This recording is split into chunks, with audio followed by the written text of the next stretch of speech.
production of the Recreation Centers of Sun City Incorporated and is intended for the sole purpose of informing our Recreation Center members. Any duplication, copying, transmission, broadcast, or use, including electronic and social media, is strictly prohibited without the prior written consent from the Recreation Centers of Sun City Incorporated. Thank you for watching.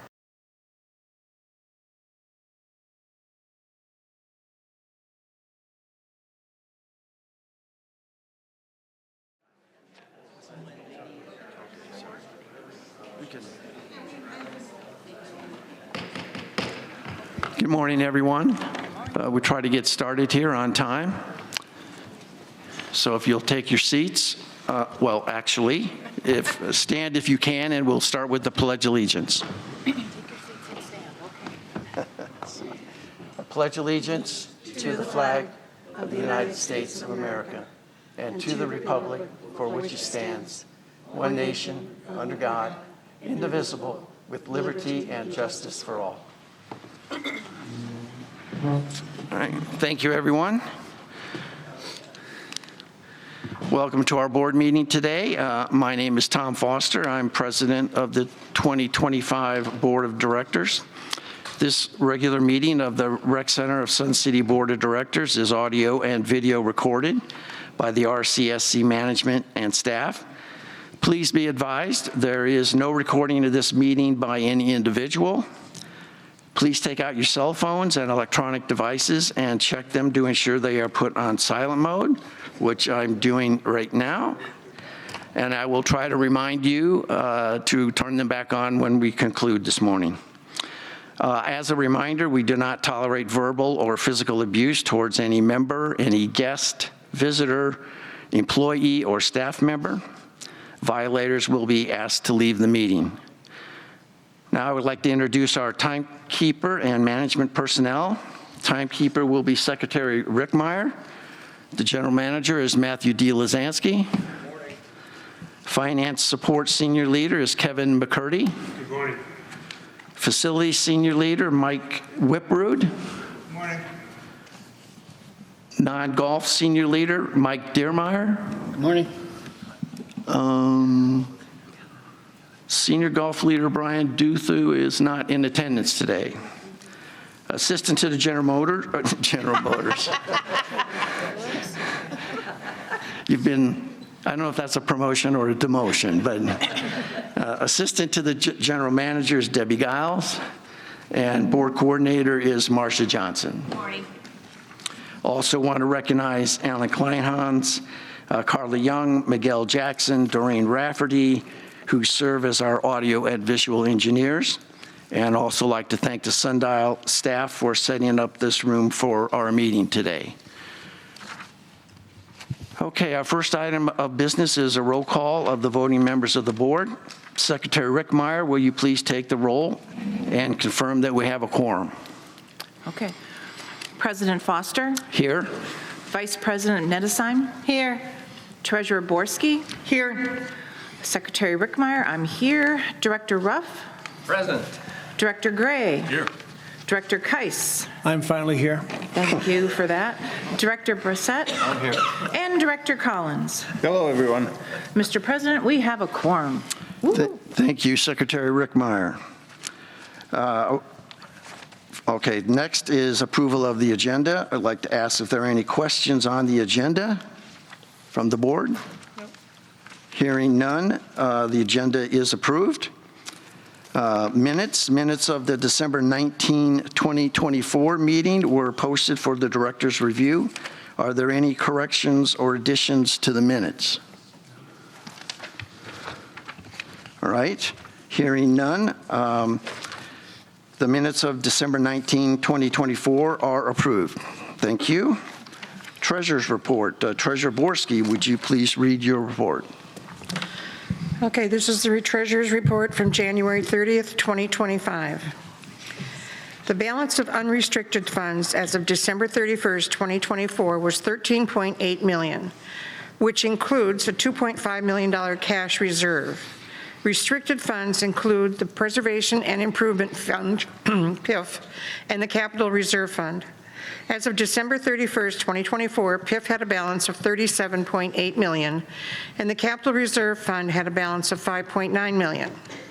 SIF funds collected to date in 2024 are $1.4 million.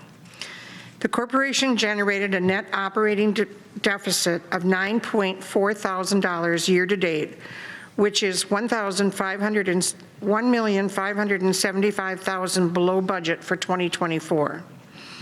This unfavorable net operating deficit variance was more than offset by the interest and investment income from the unrestricted capital reserve and PIF funds that totaled $3,188,000 in 2024, which was $2,009,000 favorable to budget. Investment report for fourth quarter 2024. RCSC's investment policy is stringent in its requirements with the priority of investment objectives which are placed in this order: safety, liquidity, and yield.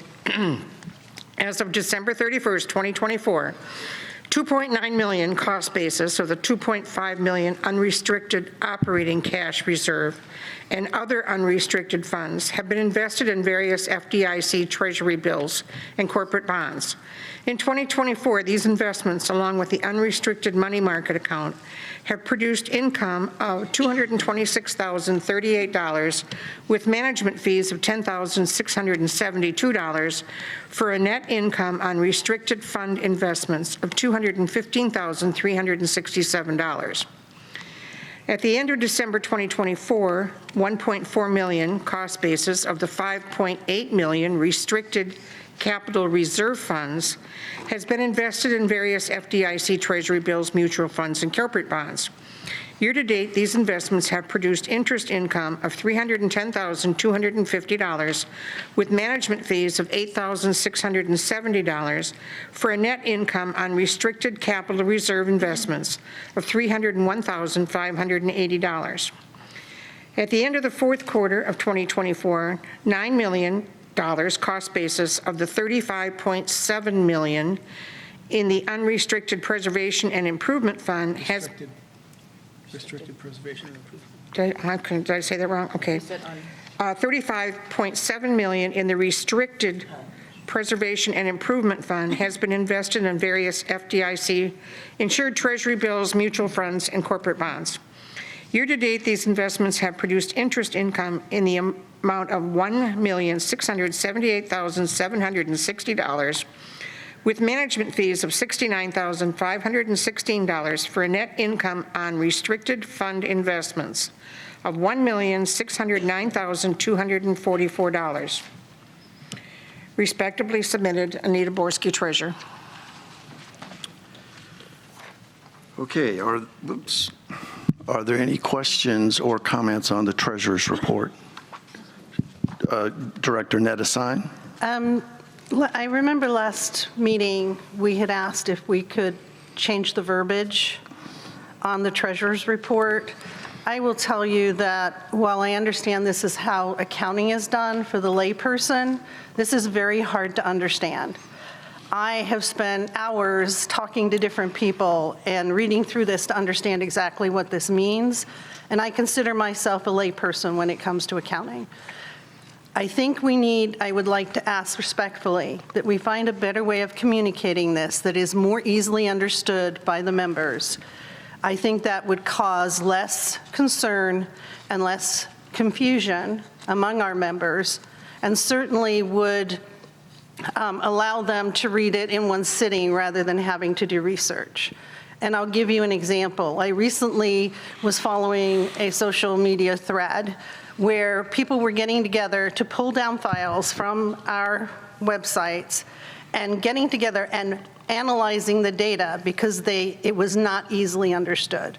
I think it would be in our best interest for it to be more readily consumable by the average person. That's all I would like to ask.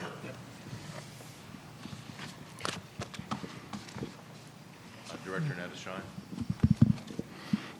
Alan? Hello.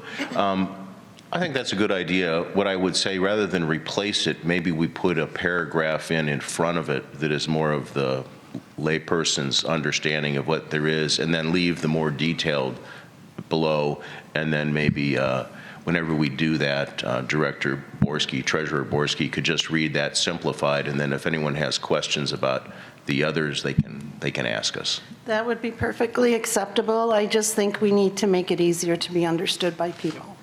I agree, and in my comments today, I'm going to try to address some of that as well. Thank you. Thank you. Any other comments from the board?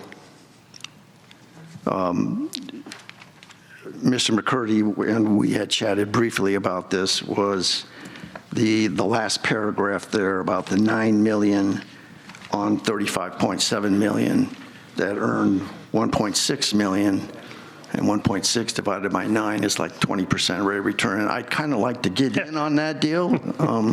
So could you briefly elaborate on why the 9 million is a relevant number here? Sure. Director Foster, the 9 million is, as of December 31st, how much money of the 35.7 was actually invested in fixed income instruments, i.e. treasuries or corporate bonds. We had a substantial amount of bond mature in late December. So the vast majority of that 35.7 at the end of December was in money market, not in treasury bonds. So the money, the 35.7 million, is invested. The 9 million is what amount of that 35.7 was in fixed income instruments as of 12/31/24. Okay, I think that would help Director Nedesine as well to maybe spell that out a little better. I'm sorry. Oh, I just was Okay. saying I have a question. Director Collins. No, I wasn't trying to interrupt you. No, I think that's adequate for my purpose. Go ahead. I'm wondering if we can get a breakdown on how much we spend on just clothing in the golf pro shops and how much we sold it for at the end of the year, for last year. What did we pay for the clothing and what did we get back on it? Okay, can you report on that? Thank you. I would also like to, because I know the PIF funds are something that's of interest to the members. So I thank you for sharing this form with us that you shared yesterday. So I just want to confirm that we started with $33,124,228 PIF dollars. We had PIF fee collection of $6,877,222. I'm assuming that is new sales and potential current backlog that we recovered. That's correct. Okay. And then we had $3,710,778 spending on projects out of PIF last year. We had $1,512,069 in investment income, so I'm assuming that's from our investing for the PIF funds, Correct. which left us with the $37,802,740. So looking at this, clearly we put the $1,512,069 into the PIF account from our investment funds. Correct, Director Nedesheim. Any interest or investment income we make on the PIF fund remains in the PIF fund, same with the capital reserve. Okay, thank you. Okay. All right. Any other concerns on the treasurer's report? All right, hearing none, let's go to the management report. Are there any questions or comments from the directors on the management report? Okay, hearing none. The management report? That's where we are now. Yeah, I have some questions. Oh, okay, so go ahead. So I'm going to be noisy today. I apologize, everybody.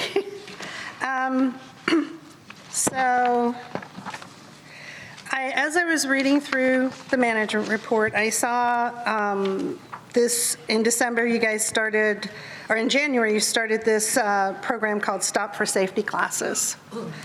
And I've listened in and talked with people, hearing how we're our safety and compliance. This is something that they brought in. So I'd like to know if you could share with the board and the members how STOP benefits us. How is it a benefit to the members? Because people hear a lot about it, you hear employees talking about it, but it'd be nice to know how it benefits us as a corporation and as members. Certainly, I can address that. I'm largely the one responsible for bringing STOP here because I've implemented it in several other corporations in my life. And STOP stands for Safety Training and Observation Program. So it is about changing the mindset of the entire corporation to have safety at top of mind. And that's done through both the training that we go through, which is Safety Plus, is the training modules that were brought on, so we have training on individual things. STOP is more about going out and doing observations, and then in a nice manner, not looking for things that are wrong, but looking for things that are right, and talking to the staff about that. And I can tell you, I've attended at least the kickoffs in many of the STOP meetings to show the management support, and all the senior leaders have gone. We've had many people trained on it, and it's exciting to see how well it's taken hold. Just this morning, we're coming up here, and one of the cables for the microphone at the back table was out here under our chairs. And Kevin recognized it as an issue, and we said, okay, this is exactly what we're looking for. Even in the office environment, you can find things that are unsafe, and a simple fix is there. Now, if we had our STOP cards, we could fill them out and turn it in, and maybe I will. But it's that mindset of being on the lookout for situations that can cause harm to people and assets. And again, I think that it's made a lot of progress, and it's well worth it. And one of the things that I want to do is make this not only a more professionally run, but a safer organization. So we're looking out not only for the employees, but the members and the community at large. One of the other simple things that's going on is, don't park in the fire lanes. So when people see someone parked in the fire lane now, they're saying, hey, could you pull up into the loading zone, or could you park over here? Now, if there's a rare case where we have, we're doing something with a large piece of equipment, we might have to do a detour. But it's that mindset of being on the lookout for safety and taking action on it. Everyone has what's called stop work authority. If you see something going on that you think is going to cause an injury or some damage, everyone has not just the authority, but the responsibility to stop that situation. So I've spent a lot of my time in safety-sensitive jobs in my life, and I've seen what can happen whenever safety is overlooked. And we don't have quite the critical nature of, say, an oil field or some sort of other manufacturing operation, but it's still easy to prevent so many accidents, if not all. Right, and this wouldn't just be accidents for employees, it would be accidents for members, like trip falls at the pools from uneven decking, getting your finger caught in something a gate that's not operating properly that a member might use. These are all things that you're tasking the employees to have a heightened awareness of, to help prevent injuries to the members as well, correct? Absolutely, and we have, in the meetings, we have people share why safety is so important to them. And usually it comes from a friend or a relative that has tripped over something and maybe broken a hip and then never come out of the hospital. So it is really an emotional thing, it is a mindset change, and it is working. I have seen it already. And those that don't want to be of a safety mindset, well, they can work somewhere else. It's that simple. Okay, thank you. My next question is that I was reading about in Human Resources that our turnover rate dropped from 33.5% to 29.5%. When I was doing research last night, I saw for hospitality, which is basically what we are, it was anywhere from 40 to 79% depending on the industry or the type of hospitality. A 4% decrease in turnover, I think, is something to recognize. What would you credit that to, and how do you think that helps us? Kevin, you want to answer? Sure. So Director Nettesheim, we Kathy and HR and I are literally in the middle of a deep dive into this data. So I'm not ready to, report anything to you. However, one of the big things that we did in 23 and 24 was looked at our wages in comparison to what the market is in the West Valley. I think we've done a very good job of, while I don't think that we're at market in a lot of cases, we're a hell of a lot closer than we were a couple of years ago. And so we're seeing the decrease in the number of people that are leaving for better wages elsewhere. We have an older demographic employee base, so we lose a lot of people every year to retirement and medical, and there's nothing we can do about that. But the controllable stuff, which, wages are certainly a major part of that, I think we've taken steps to address, and hopefully that's going to continue to drive down that turnover rate. Could we also look at it in terms of retention and not just turnover? How are we extending the longevity of our employees? Because turnover, but improved retention means less training, et cetera, et cetera.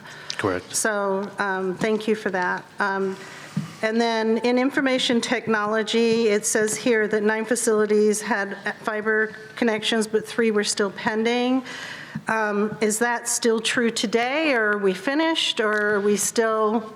We're not finished yet. We're dependent on Cox for the implementation and installation of fiber. They have some permitting issues that we're painfully familiar with permitting through Maricopa County. So we're still waiting for the final completion of all of the fiber installations, but they're not complete yet. So the holdup is with the county, not with us or with Cox? Correct. Yep. Okay, thank you. Mr. Dermeyer, you shared some good news with us, with me yesterday regarding the club pages. Would you like to share that with the members, please, on our website? Sure. I've gone through our current website, the old website. I fixed all the club pages so that 404 error is gone. And our club's office is taking the information we've received updated. We've asked for updated information from the clubs, the officers of the clubs, and we're taking that information and putting it into our current website so that it'll easily transition into the new website and look great when we transition to the new website. Thank you. One last thing with the golf pages and graphs. Could I ask for totals? I sit here every month and I total this up. Could we total where it makes logical sense at the bottom and at the side on the graphs that we show? Because that helps me when I'm doing my metrics analysis. It helps me to not have to sit there with a calculator and total it up, because these are, these are PDFs. I can't actually manipulate the numbers. Sure. Thank you. Go ahead. Director Keiss. Yeah, going along with the golf theme, I noticed in the beginning of the financials, it says that golf had a net operating deficit of over $1 million last year. There are reasons why. My questions are, what are we doing to make sure that, because this is not sustainable for us, what are we doing to make sure that we don't run into a similar situation this year, and what safeguards do we have in place to be able to respond to a deficit as we see it occurring?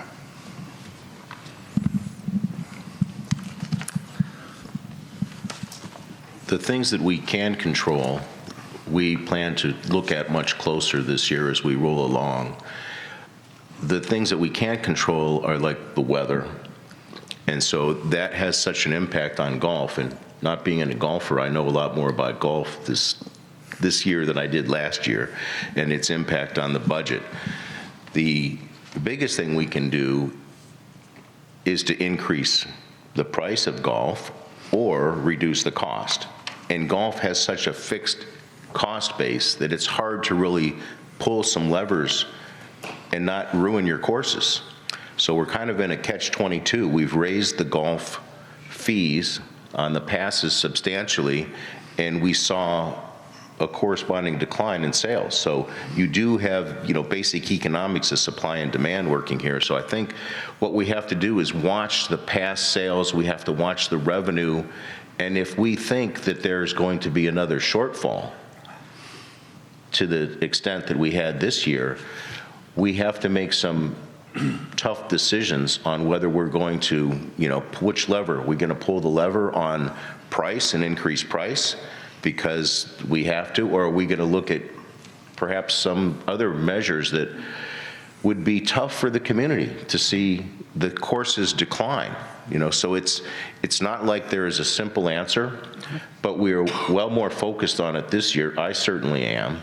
I think that we are looking at a different way of analyzing the months ahead and maybe doing some other kind of forecasting as soon as we see what the weather forecasts and we see what the impact of the fee increases are having.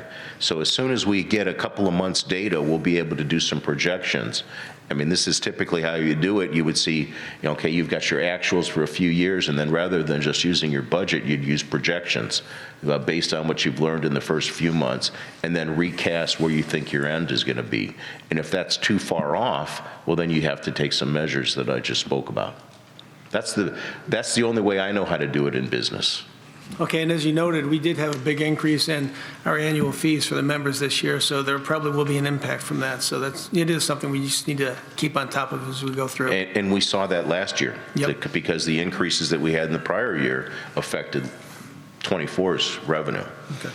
And just to add to that, anecdotally, I am hearing from members that the increases had a significant impact on how they're making their decisions. So we could potentially see a similar trend this year. Yeah, absolutely. Yep. Well, are there any other comments on that before I jump in? Go ahead. When you're done. Okay, I guess I agree with what General Manager, I got it right that time, D. Lizansky just talked about as far as there is a price elasticity effect. We can't deny that. But he also mentioned weather, and there were, if we might painfully recall, 100 straight days of 110 degrees or more last summer that had a devastating effect, not only on the numbers of people who wanted to come out and play in that heat, but on the conditions of the golf courses. And to keep them alive took additional expense as far as pumping water is concerned, at a minimum. And there were also some vegetation issues that cropped up that weren't anticipated. But the heat, as you probably all saw plants die in your backyards or whatever because of that heat, we certainly had that on the golf courses.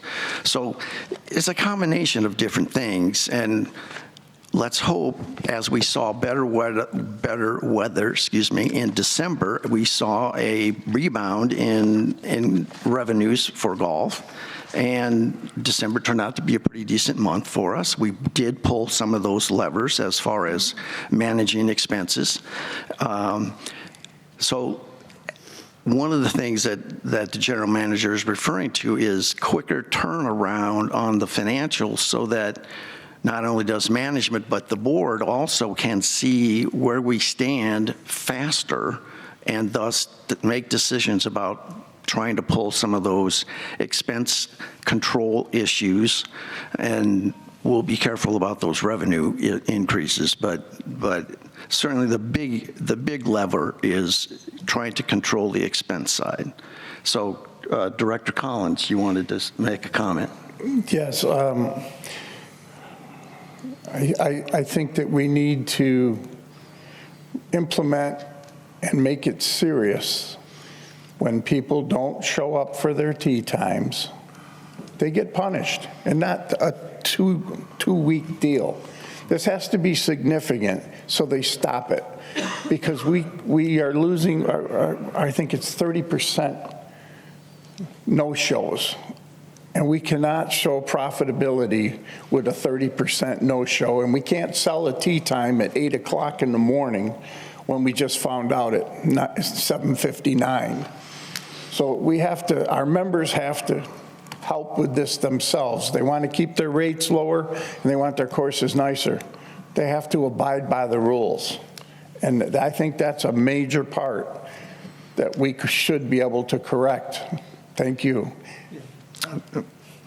Director Keiss. And to jump into that, it's unfortunate that Mr. Duthu's not here today, but I know that talking with him in the past, a lot of our no-shows are from people that, okay, you've got 5 spaces and a tea time set up in the system. They know they're only going to have 3 people playing, but they put in 2 mystery people. And that is a great, by and large, the largest part of our no-shows. So yeah, you're right. If the members would be a little bit more accurate in the names they put down for tea times, that would help our no-show rate a lot. Thank you. Any other comments? Yep. Director Collins. I'm glad to hear you're looking for safety and you want to improve safety. That is needed. I don't think the rec center's safety can catch up to where a lot of our clubs are. They are far advanced in the safety that they use. And I hope you send your safety and compliance down to the Grand Center and they can solve the problem with homeless people coming in and being able to walk in those buildings anytime the center is open. Because to me, that's a major safety issue. Also, the sharps containers. I hope you're getting a program put together for that. And also for our workers, our sanitation workers, custodians, I hope we're looking into a hepatitis vaccine for them because that's a major part of the entire safety issues. So please look into that stuff and get it taken care of. I would appreciate it, and so would the members. Thank you. Okay. Any other comments on the management report? All right, let's go on to the committee or liaison reports. Do any directors have reports here? Director Nettesheim. I'd like to announce that the ComTech rollout team, which is a combination of the Technology Committee and the OC Outreach and Communications Committee, they're working together as we're getting ready to do some user acceptance testing and prepping for the new website rollout. Due to the confusion around the times we were meeting and the schedule challenges it presented, the combined group decided from now through the end of March, they will be meeting at 2 o'clock on Thursday afternoons, the first, second, third, and fourth Thursday of the month, and it's in the Lakeview boardroom. Members are welcome to come sit. 2 are formal committee meetings, 1 for technology, 1 for OCC. So there will be, the second Thursday would be the technology committee formal meeting.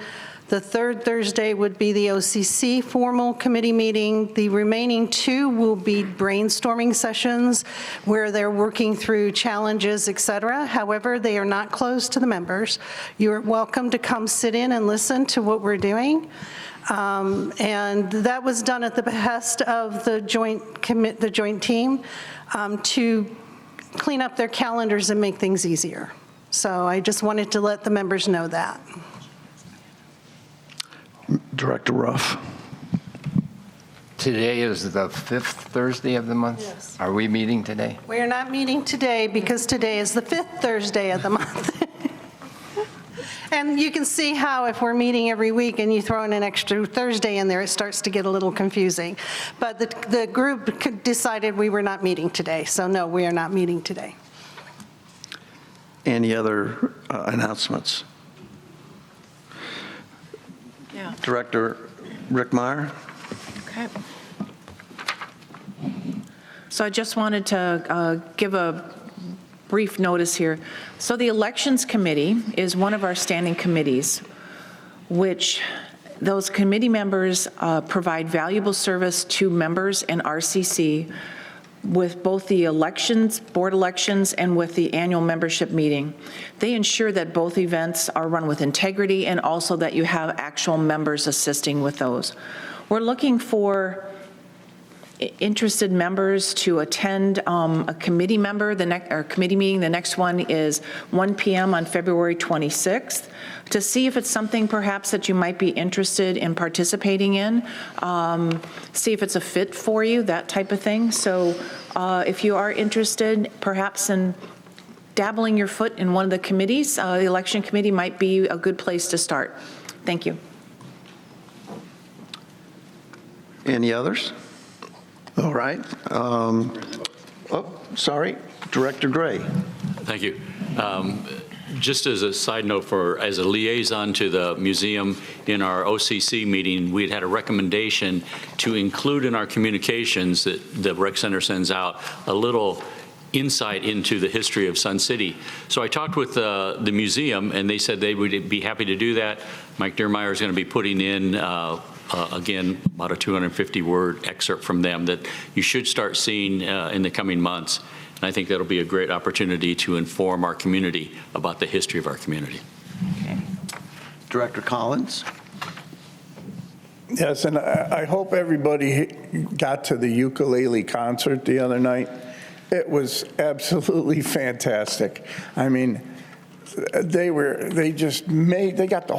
whole attendance was involved in it, and they were singing, and it was really a great time. And they did a benefit there for Shoah, which was a great thing to see. And I think we're gonna get them to come to the Sun Bowl and do a concert, because I think the people just loved it. So we're working on that, and hopefully we can get that done and have them come and do a benefit for the foundation. So thank you very much for them. They did a wonderful job, and I was a little skeptical on the way there, but when I went, it was wonderful. Director Ruff.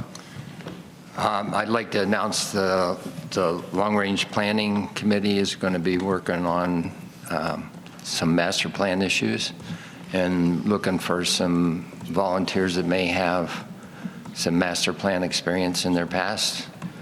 And if they don't have that, but they're energetic and willing to work hard, we'd like to have them as well. Thank you. Okay. All right. All right. Report from the general manager. Good morning, and hello to all of you that will see this on our YouTube channel. First off, I'd like to welcome all the winter visitors that are here to warm up and enjoy some of the best winter weather in the world. And also to let you know that snowbird is a term of endearment. We thank you for making the trip and contributing to our community. Sun City is more than just a place to live. It's a community where connections are made and memories are created. Sun City continues to thrive as a vibrant community, and that is thanks to your active participation, commitment, and passion for making this place truly wonderful. As the new year is already rolling along, with Valentine's Day and President's Day on the horizon, I want to address a few things that may be misunderstood or forgotten.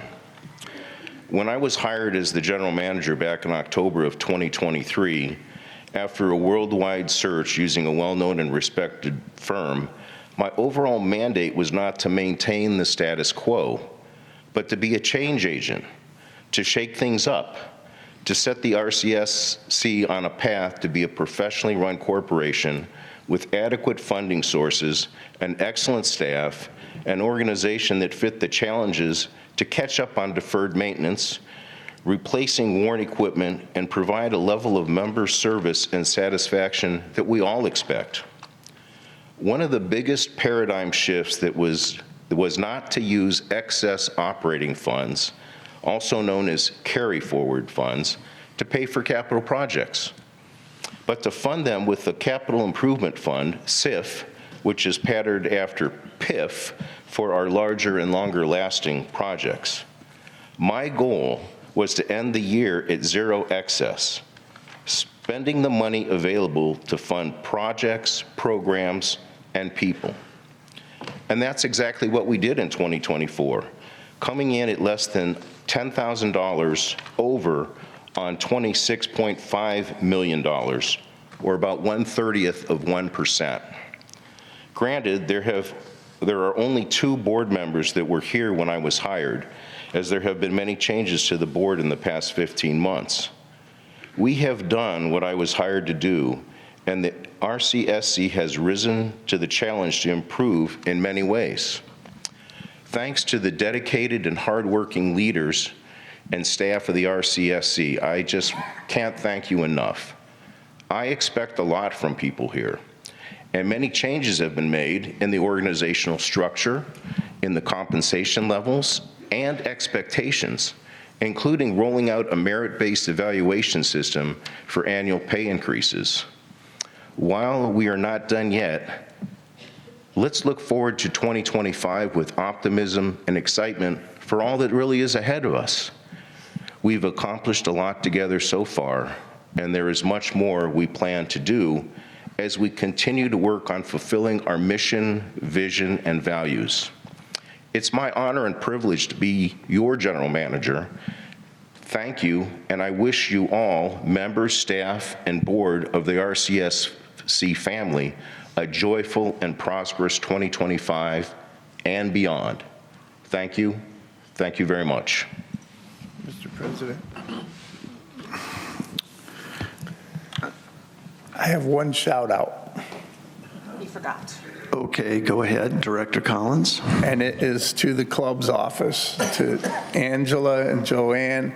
They've been doing officer training, and they have been doing a spectacular job. I mean, they are just wonderful. And you have another employee, Aaron. I don't know where he came from. He's too nice. He's the nicest employee or person I have ever met in my life. But Aaron is just wonderful. Thank you. Our computer guy. That's Ken. That's Ken. That's Ken. Well, we know who you met. I got the wrong name. But he is just unbelievable, wonderful, and nice. Yeah, I think his name is actually Ken Aaron, right? Oh, okay. Ken. All right, moving on. Yeah, well. All right, just a couple presidential comments here. As we've announced previously, the posse had an office over in the Grand facility, Grand Avenue facility, and they vacated that a few weeks ago now. However, the services that they were providing are still going to be available there. There is going to be a banner, which will be up shortly, I understand, in the hallway of the main entrance to the Grand facility, and all of their brochures and lock boxes will still be there as they were in the past. So folks who want to stop there to avail themselves of those services can still do that, or you can, of course, go to their main offices over on Sunderland behind the cemetery there off of Del Webb. Next is our little sign back here, about 3 minutes. I continue to get, and thank you for your emails and text messages, but I continue to get comments that we need to maintain the 3-minute limits. So I'm, again, imploring folks that when you come up today, if you're going to speak on motions, to try to adhere to that 3-minute rule or policy. And unfortunately, we'll try to enforce that a little more religiously now. And lastly, there was a suggestion, I think in the last exchange meeting, that rather than everyone standing up in a line here, that we get a take a number machine like you do at the meat counter in Safeway. We thought about that and kind of, that was a good idea. So we actually went out and got one of those, and we're going to try that at the next exchange meeting. So, so we're going to see how that works. And so we're going to have a little sign here that will tell what number we're expecting to come up next, and you will have, pulled one of those numbers from the little tape machine, and we'll just see how that works. Okay. I guess we're ready for new business now. Yes, Director Borski? Just one short announcement. Tom mentioned that the posse left the Grand, and that is the office that the foundation is moving into. And we've sort of moved in there.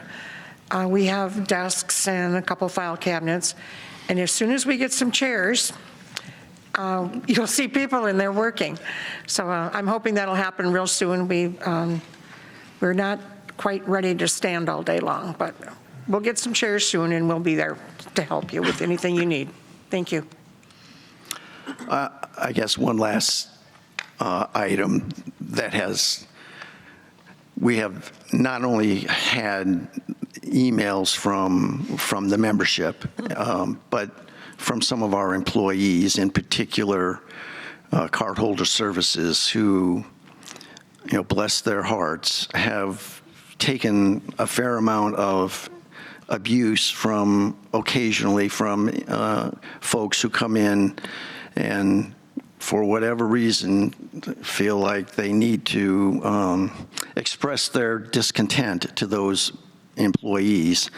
I would hope that you take a deep breath and count to 10 and go in, and you may have a complaint, but let's try to do those things in a professional manner, that those individuals are not there to cause you consternation. They're trying to do their jobs as well, and please respect that they're trying to do that, and they want to help, and it doesn't really advance anyone's agenda to have an unpleasant argument in front of everybody in that cardholder services. So please take a minute to collect yourself if you're a little upset when you go in there, and let's try to act in a civil and professional manner. So thank you for that. Okay, new business. Our next item is a motion by Director Ruff to amend bylaws in Article 5, titled Board of Directors, Section 5, and I see that there's a fairly large section here, Director Ruff. Can you kind of focus on the specific language Absolutely. rather than read the whole document? Yes. Go ahead with your motion. I move to amend bylaws Article 5, titled Board of Directors, Section 5, titled Meetings of the Board, under letter B as follows, and I'm just going to read the second sentence in B, which, without the change, said motions made in board meetings will be read and passed a minimum of 2 times before finalized and acted upon, unless readings are waived by 2/3 majority of the board. When we go into executive session, it doesn't make any sense to have a 2 times finalized acted, so we're putting in excluding executive session. So the motions in executive session will not be 2 times before finalized. Everything else will. So it's a very simple change. Okay. Well, just a second. You're the maker of the motion. Do you need any other time for that before we? No, I think it's a very minor, straightforward thing. I do need a second. We do need a second. I second it. Thank you, Director Keiss. All right. Ms. Johnson? We don't even look alike. Or do we have any members who have signed up to speak on this particular motion? When I read your name, please come up to the podium and state your name and member number. Each speaker will have 3 minutes for comments. The first person is Richie Miller.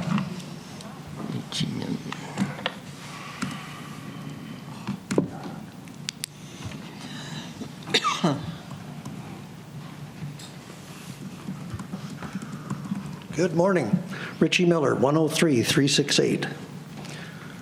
I admire and I respect all of you, and I really, for serving on this board. You give of your time for the benefit of us. Not overpaid, and I thank you for all of that. I also recognize that you have important work to do, some really important work to do for us. And I feel you shouldn't be burdened with noise level, work, just work, or time-consuming work. Now, this motion seems to me to be just that. A noise level, time-consuming for you and I, and work. Is there any value to this change? Will this change our behavior in any way? How long has it been this way? Has a problem arisen? How long have we lived with the shortcoming that this is proposed to cure? I think none. Now, I'm biased a little in that I have a couple of beliefs about bylaws. Number one, I think the purpose of bylaws is basically to control the behavior of the board. Number two, the bylaws shouldn't unduly hamstring or tie your hands of the directors. Number three, a decent set of bylaws shouldn't require a revision more than once a year. Now, I'm not singling you out for criticism, as I believe these bylaws revisions have been going on it's been a staple for years. We've been doing this monthly. You can take the initiative and stop a waste of time. Vote the motion down. Tell the maker to save it for a once-a-year update and simplification of your bylaws. You can probably surmise, I don't think this item should have even been given space on the agenda. Thank you. Jean Totten. This would be hilarious.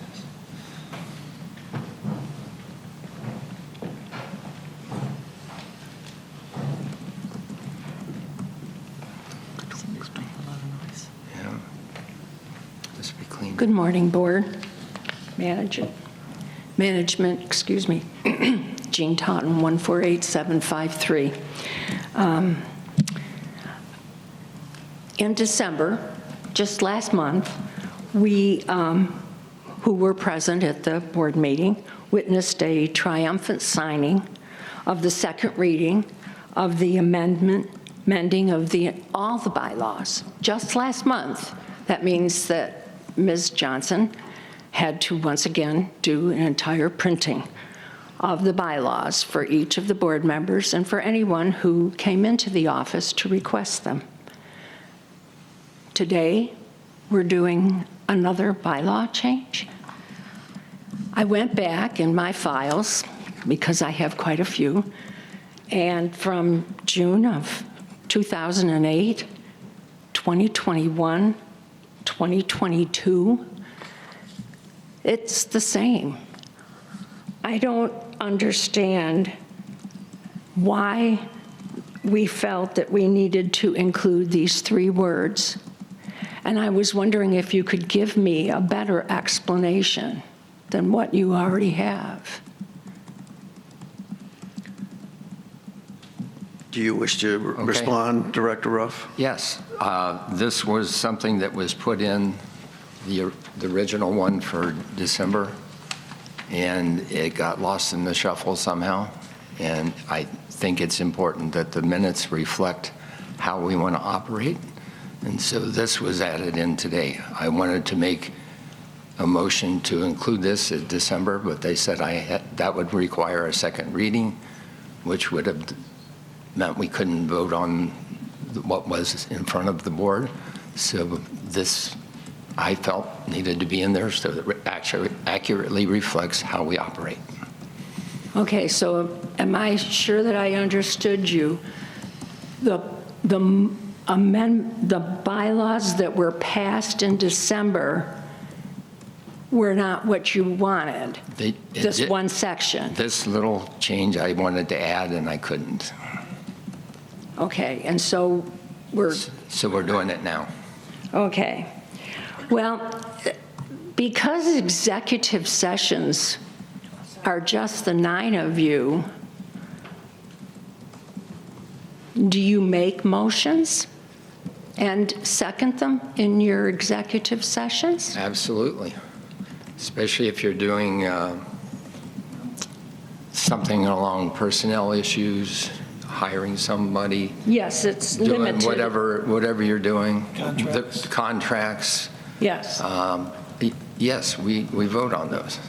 And a lot of times it goes across 3 or 4 sessions because we're trying to get to the bottom line of what we really want to do, and we don't just see it once and vote on it, but we don't want it requiring us to have it read for 2 2 minutes, or for 2 votes when we have something that needs to be done immediately. Okay, I'm only going by my experience as a board member sitting in executive sessions. I don't remember anything ever being carried over in my experience before that would require, and I don't remember anybody reading and doing it 2 or 3 times. So I guess I'm just confused as to why we're doing this again. And I kind of echo Richie Miller. We continually change them. And we have a membership meeting coming up where if a quorum of 500 people attends, the members will be able to insert amendments to the bylaws. Is that correct? True. That's right. And if the members that are present pass that, they go into effect. Is that true? Yes. Yes. And there are other things that could, I'm sorry, I'm out of time. Thank you. Thank you, Jean. Mr. President, everyone who signed up has spoken. Okay, we're ready now for any discussion by directors. Director Collins, you had raised your hand earlier. Yeah. I'm against this. I'm against this motion because we do not make motions in executive session and vote on them. That sounds like we're doing something that we shouldn't be doing. If we're doing it with just 9 of us, the perception, I think, is the wrong perception you want to have. If in an executive session, we can't tell anybody. So it doesn't need to be in here, I do not believe. What's done in executive session is done. If we want to do something, like put forward something, then we make a motion and we put it in front of the members, and we do it at the next board meeting. We might decide we want to do something, but we do it in front of the next membership meeting for approval.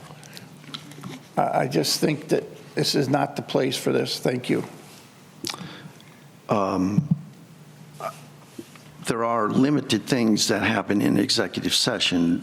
Would you agree to that, Director Collins, as far as personnel issues, legal issues when we're being, frankly, sued by somebody, and contractual issues?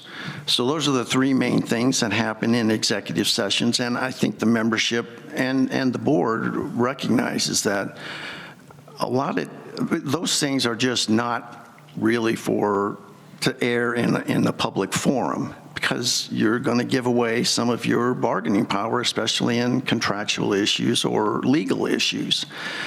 And who wants their performance review discussed in a public forum? You would not want that, and we certainly aren't going to do that to any of our employees.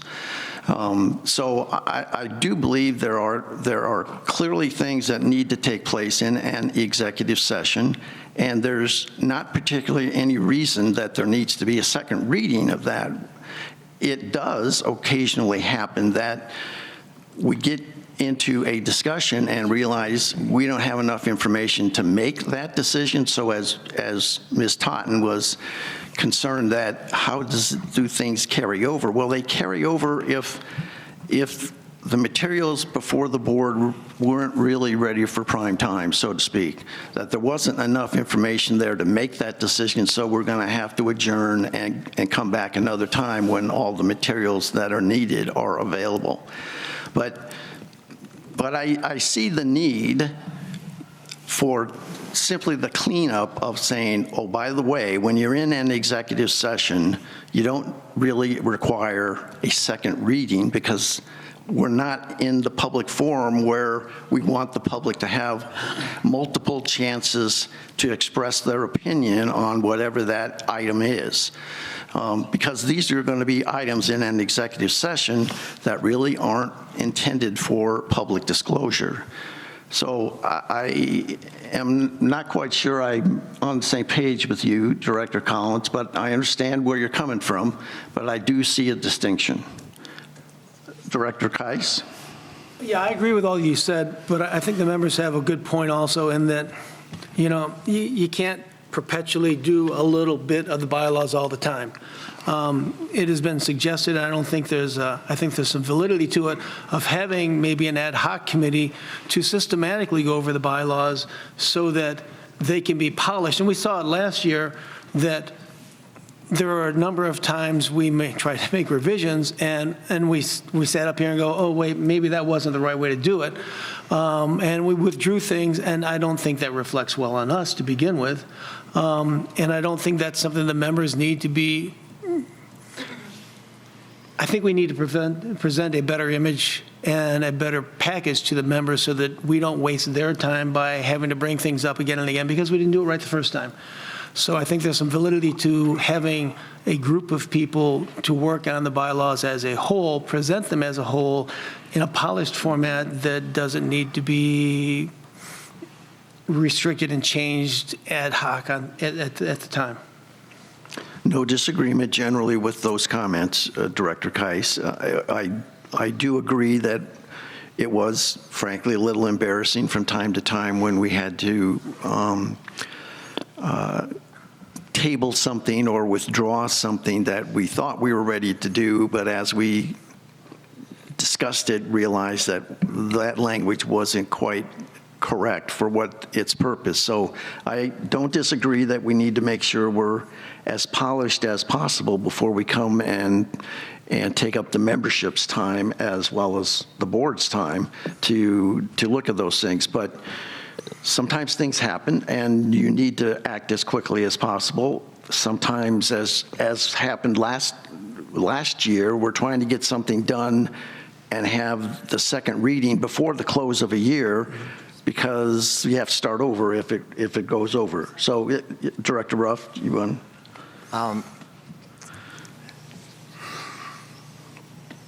I've worked on the bylaws for the whole year. Yep.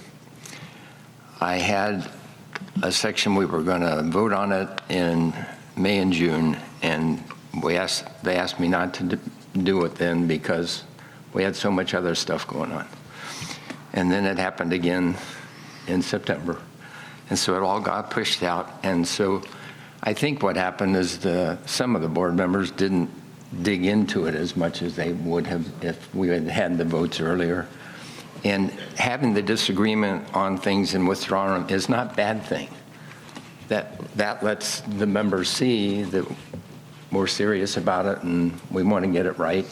And I don't have any problem with anyone making an amendment to what I've said. I'm nowhere near perfect, unless you ask my inner child.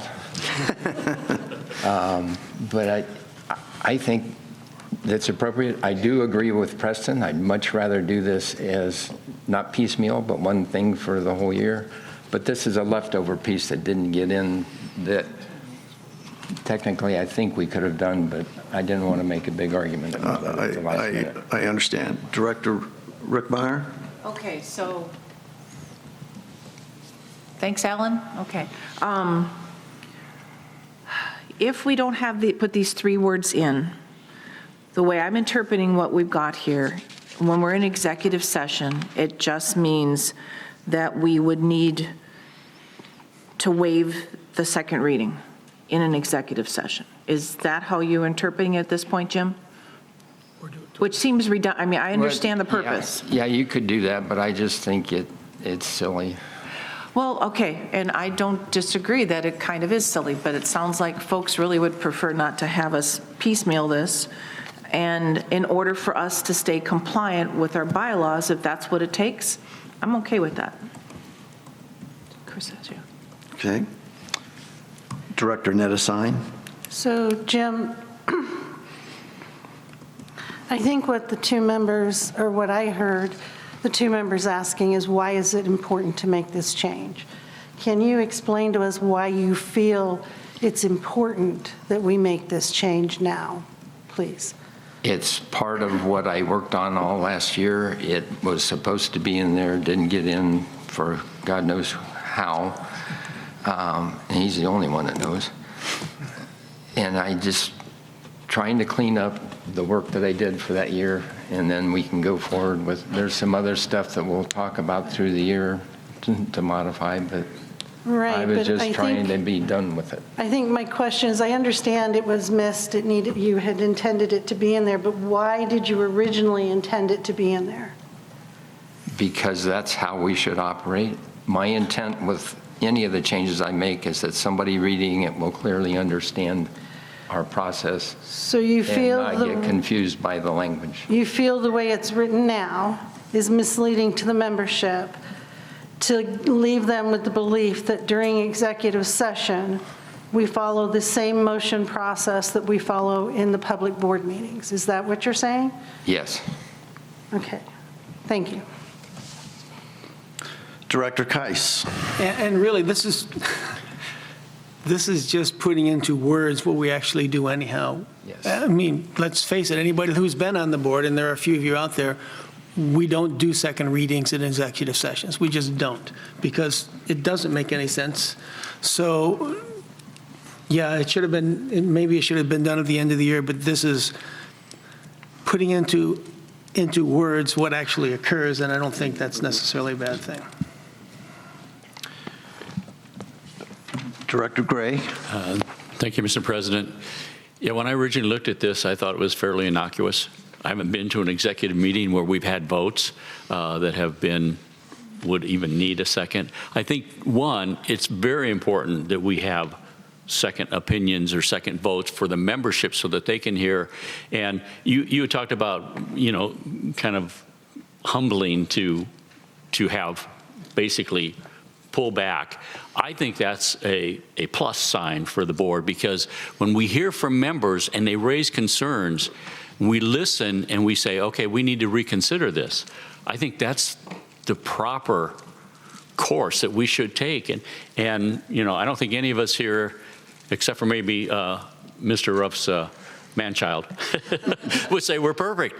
But again, the things that, and again, I'm new, but as I understand, what we deal with in executive session isn't something that should be brought to the membership, because it's a different category.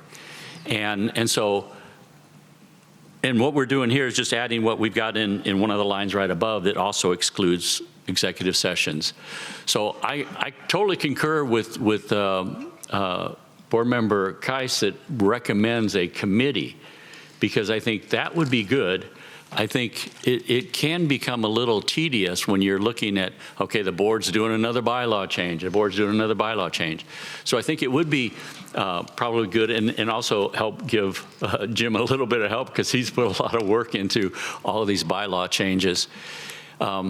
So again, for the members, I would just encourage you to bear with us as we're trying to perfect what we've got. But in what I understand is what we deal with in executive session isn't something that should require 2 votes over a couple of period of time. I think that's cumbersome, ineffective, and unproductive. And so, again, I can see the frustration with having, additional bylaw change, but I think it would be beneficial. Thank you, Director Gray. Are there any other comments? Seeing none, the motion before the board then is to amend bylaw Article 5, titled Board of Directors, Section 5. Secretary Rickmeyer, will you please take the roll call vote? I'm sorry. Yeah, Keiss seconded. Yeah. Okay, Will you please take the roll call vote? sure. Treasurer Borsky, Yes. Director Keiss, Yes. Director Collins, No. Vice President Nedesheim, Yes. Director Ruff, Yes. Director Gray, Yes. Director Brissett, Yes. okay. President Foster, Yes. and I vote no. So with 7 yes and 2 no, the motion passes the first reading. Okay.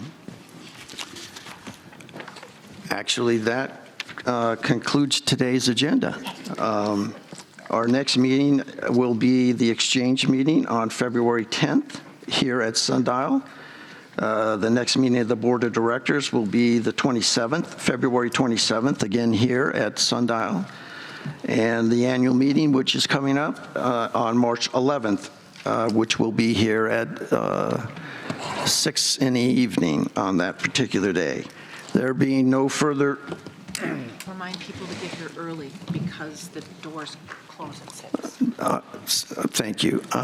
So if you're intending to attend the annual meeting, the verification of a quorum is vitally important. So please try to if you're going to come at 6 o'clock, you're probably not going to make it. Try to come 15 to 20 minutes early to try to make sure you do get counted. Because if you're coming in too late, the doors will close as they need to make that count. And then while you may still be admitted to stand in the back, you won't be counted as part of the voting membership. So please try to come early if possible to that meeting. Tom? Yes. And please bring your membership card. You won't get in without it. Picture card. Member. Card. Oh, yeah, that's why I said member card. Okay, thank you. That's another good clarification. Okay, I think we're ready to adjourn if I hear no opposing. All right, terrific. Well, then we stand adjourned. Thank you for coming. Mike Dearmeyer?